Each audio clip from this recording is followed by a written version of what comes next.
seseorang puasa itu, apakah dia emang benar-benar menjaga hal-hal yang harus dilakukan oleh seorang yang puasa atau tidak? Wal kadhiminal ghaidh, artinya orang yang berpuasa selesai puasa dia disebut puasanya sukses. Orang-orang yang bisa menahan diri dari amarah, jadi sudah dilatih puasa. DND, diskusi interaktif dan inovatif PAI. Wow, mantap. Ada lagi kegiatan buka bersama. Jadi memang per kelas misalkan diagendakan mencari hari atau digilir lah ya. Mungkin hari ini kelas 1, untuk hari yang akan datang kelas 2 dan sebagainya. Itu diantara kegiatan-kegiatan untuk mengisi bulan Ramadan. Ada juga kegiatan pengumpulan zakat fitrah. Ya di akhir Ramadan ya. Ada ini untuk ya niatnya belajar ya. Ya. Walaupun banyak kaul yang mengatakan tidak pas, tapi ada juga guru-guru agama yang berpendapat latihan sekaligus nanti pentasarufannya harus sesuai dengan apa yang sudah disyariatkan oleh agama, seperti itu. Jadi banyak sekali kegiatan, namun pastinya akan mengalami banyak kendala, Pak. Kendalanya banyak yang tidak berangkat. Permasalahannya satu, anak-anak habis sahur itu habis subuh tidur, itu kalau dibangunin susah, sehingga banyak yang terlambat. Bahkan mohon maaf, kebanyakan banyak yang mungkin merasa ngantuk, capek, sehingga ketika kegiatan pondok Ramadan pun ini kendalanya kurang semangat. Siswa yang mengikuti kurang semangat. Tapi yang terpenting anak-anak tetap kita arahkan untuk mengikuti kegiatan khususnya kegiatan yang bersifat agamis, kegiatan yang bersifat islami, untuk mengisi anak-anak untuk menjadi anak-anak yang berperilaku islami, kedepannya selesai Ramadan menjadi anak-anak yang lebih soleh dan lebih baik. Ya, demikian Pak Agung. Ya, luar biasa ya. Jadi ikhtiar dari teman-teman guru PAI di sekolah itu untuk memfasilitasi anak-anak berkegiatan di bulan suci Ramadan itu juga ini sudah banyak ya, dan bahkan kan di tingkat SMA, SMK itu sudah ada rohis ya. Mungkin anak-anak itu sudah setengah mandiri, tinggal membimbing, mengarahkan ya gitu. Kalau di PAI karena Ma'arif ya, ini ada Ibnu IPPNU yang sudah mulai mandiri lah, karena ada usia remaja ya. Jadi luar biasa, artinya ini ikhtiar kita untuk sukses pendidikan agama Islam ya pada puasa ya di tahun ini. Artinya tadi kalau Pak Asrori sempat menyinggung bulan Ramadan itu sejarahnya justru hari berperang gitu ya, zaman Nabi. Artinya berjuang. Iya, ketika lapar itu justru lebih fokus, lebih produktif, lebih banyak kegiatan yang positif, kan begitu ya. Bahkan dengan pahala yang berlipat ganda tentunya ya, kita akan memperbanyak amal kebaikan gitu ya. Ya, cuman tadi mungkin artinya konteks perubahan anak-anak, kemudian ini perlu strategi mungkin ya, strategi khusus mungkin Pak Asrori dan Pak Kita, jadi sesuai dengan apa ya, sesuai dengan kebutuhan anak sekarang apa gimana ya, karena lebih banyak generasi Z itu lebih banyak di dunia maya mungkin gitu ya. Apa kegiatannya perlu ini siasati, dimayakan. Iya dimayakan, artinya iya anak-anak itu kalau terkait dengan HP ya, Iya. gadget itu ya.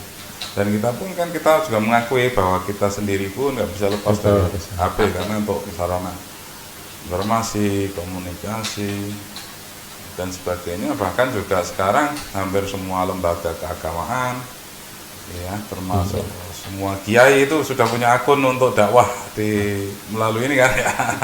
Termasuk kita ini bikin podcast ini kan dalam rangka kita mengikuti perkembangan zaman. Artinya biar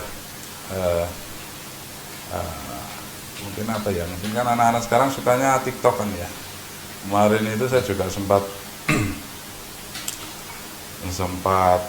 ini menyaksikan sendiri ya, ketika upgrading Rohes Kabupaten itu selesai penutupan kan, saya minta ada foto-foto, itu lama sekali kan, jadi pada acting, bikin video gitu-gitu untuk ngisi TikTok, akun TikToknya. Artinya ya bikin video macam-macam lah, sampai saya harus mengingatkan udah waktunya pulang gitu. Takutnya kan nanti orang tua menunggu ya, sudah mundur 1 jam gitu, karena hanya untuk ini tadi tag video foto biar Instagram, di TikToknya itu luar biasa.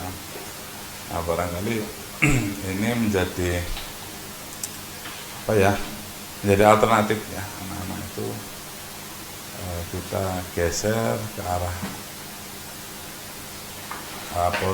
pola pendidikan yang sesuai dengan dunia mereka ya, dunia mereka. Oke, berikutnya kita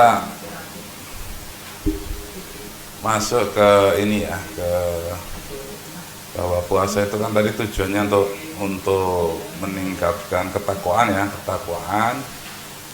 Maka bagi anak-anak pun tentu kita suksesnya juga bagaimana anak didik kita ketika berpuasa ini menjadi lebih bertakwa ya, lebih bertakwa. Di antara hikmah puasa itu kan kita merasa terjaga itu ya, merasa dijaga oleh Allah, merasa dilihat oleh Allah setiap saat. Jadi kan sebenarnya mungkin kalau sambil ngumpet di kamar atau di kamar mandi sambil minum ya bisa saja, tapi kita nggak berani ya, karena Allah mesti melihat, ngapain ya kan, harus gitu kan. Mending puasa dituntaskan. Artinya dari sisi ketakwaan itu ketika kita lebih dilatih 1 bulan merasa dilihat ya, didengar oleh Allah dimanapun, itu ketika di luar puasa pun juga akan lebih terlatih ya, terlatih menjadi takwa, sehingga mau berbuat yang melanggar aturan agama tentu kita takut. Nah, bagi anak-anak pun juga mestinya seperti itu tadi ya.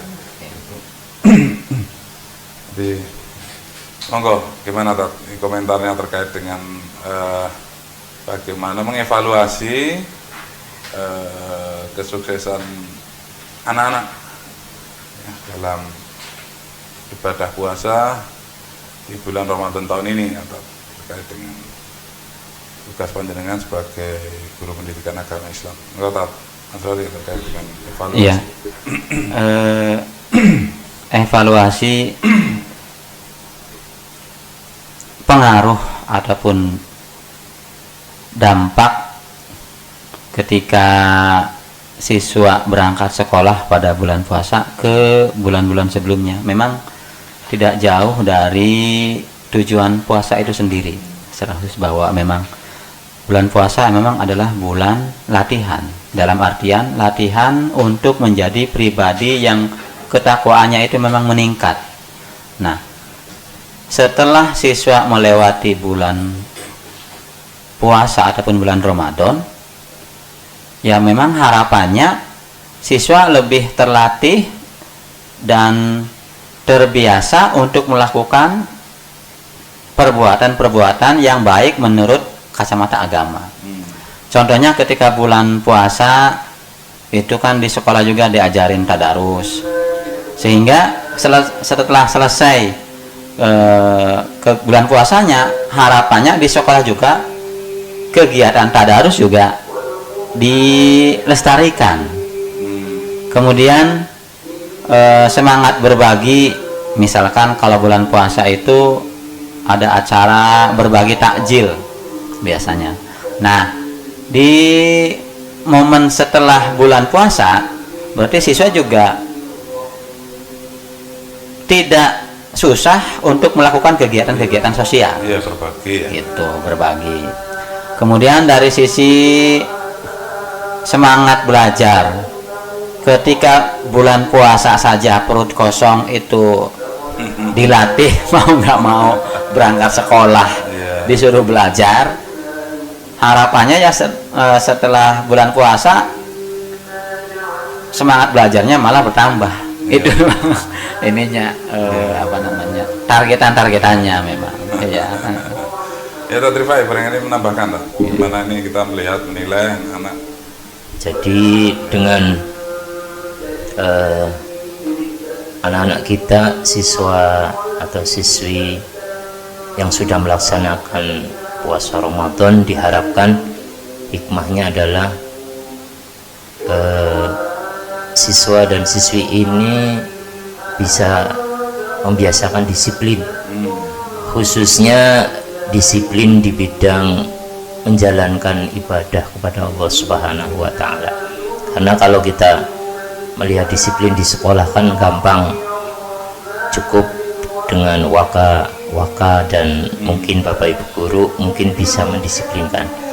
Tapi hikmah dari Ramadan diantaranya adalah latihan siswa ini untuk disiplin, atau bahasa agamanya istiqomah, bisa melaksanakan ibadah-ibadah, khususnya ibadah kesehariannya nanti, khususnya seperti sholat, membaca Al-Quran, dan mungkin ibadah-ibadah Ramadan seperti berbuat baik kepada orang lain, dan juga menyebarkan kasih sayang, menyebarkan maaf, dan perbuatan-perbuatan yang baik menurut syariat.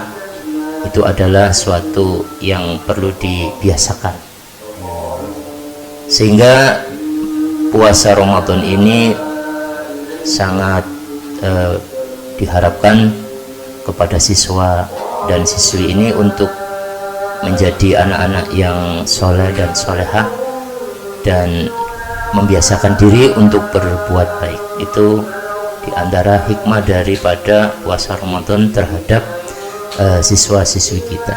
Itu harapan kita semua selaku pendidikan agama Islam di sekolah masing-masing. Demikian Pak Agung. Ya. Baik, terima kasih. Demikian podcast kita pada episode kali ini. Terima kasih Ustaz Sama-sama Pak Agung. Pak Muhammad Nasrori atas waktunya, dan kita semua tentu berharap ya untuk puasa tahun ini bisa membawa sukses bagi anak-anak kita, anak didik kita, sehingga tujuan ibadah itu tercapai ya. Kita menjadi anak yang bertakwa semuanya, meningkat, kemudian bisa berimbas dari puasa ini kebermanfaatan, keberkahan, baik secara spiritual, lebih dekat kepada Allah ya, kemudian dari peningkatan dimensi kepribadian ya, disiplinan tadi yang sampaikan, dan juga dimensi sosial ya, dimensi sosial dari puasa ini luar biasa ya, dan juga tentunya lebih sehat ya. Amin. Karena gimana tuh? As-saumu tasihu. Iya. As-saumu tasihu berpuasalah kalian, Berpuasalah. nanti kalian Nanti sehat. kalian akan sehat, dan Iya. sehat ini ternyata maknanya luas, tidak hanya sehat fisik, ya, tidak sehat lahir, tapi juga batin, sehat iman, sehat Islam, sehat ekonomi, ya tak? Amin. Amin ya Allah. Ya, baik pemirsa, demikian podcast di Indip, diskusi interaktif dan inovatif PAI, seksi pendidikan agama Islam, kantor Kementerian Agama Kabupaten Brebes. Episode yang pertama ini mudah-mudahan bermanfaat dan membawa keberkahan bagi kita semua. Kurang lebihnya mohon maaf. Wassalamualaikum warahmatullahi wabarakatuh. Waalaikumsalam warahmatullahi wabarakatuh.